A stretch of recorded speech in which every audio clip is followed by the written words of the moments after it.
It's the early afternoon of the 16th of April, 1745. British government troops, formed into a line across Culloden Moor, await the imminent Highland charge. Sleet and powder smoke from the government artillery hides their enemies from sight. The Prince's army is no more than 500 metres away. Though they stand shivering from the cold, the government troops are cheered on by the fact that wind is blowing the sleet into the faces of the Jacobites. After just a few minutes of firing, the Jacobite artillery falls silent. British gunners have won the artillery duel.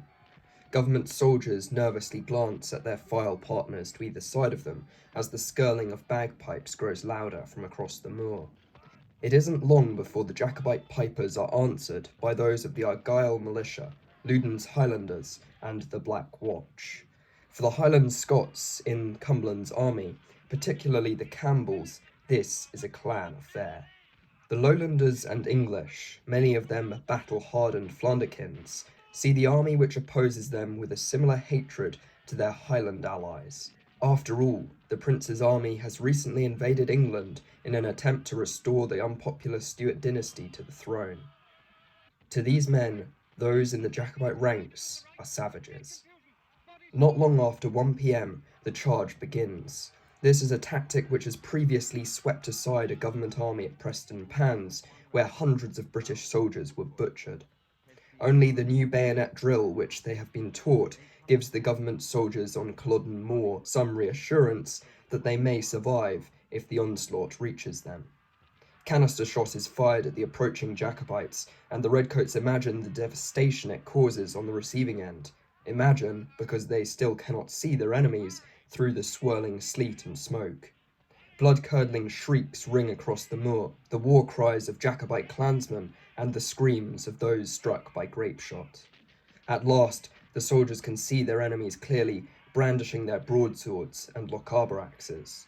With great discipline, the government troops hold their fire until the last possible moment. A volley of musket fire tears into the Jacobites at near point-blank range, and hundreds of lead balls smash into the charging mass.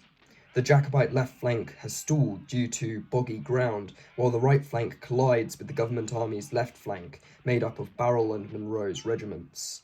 The Camerons of Lochiel's regiment, the finest warriors in the Jacobite army, lunge out of the choking powder smoke, some of them firing pistols. Soon a broadsword and Lochaber axe clatter against musket and bayonet. Dozens of government soldiers are killed or wounded in the melee, and one of their colours is lost for a short time. Cumberland's right flank wavers, and a number of Jacobites break through, only to be hemmed in by the second line of the government army. The Duke of Cumberland then unleashes his dragoons on the Jacobite clansmen, who are now in full retreat. The government infantry can breathe a sigh of relief and see to their wounded. They have held the line. The Campbell militia proceeds to ambush the Royal Ecossais, professional Scottish soldiers in the service of the French crown, who have been taking cover among the stone walls of an enclosure on the Jacobite right flank.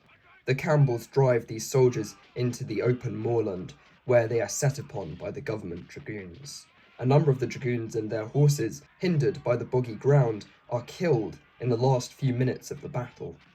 The professional Scottish and Irish soldiers eventually surrender, having bought the Prince and the rest of his army enough time to escape.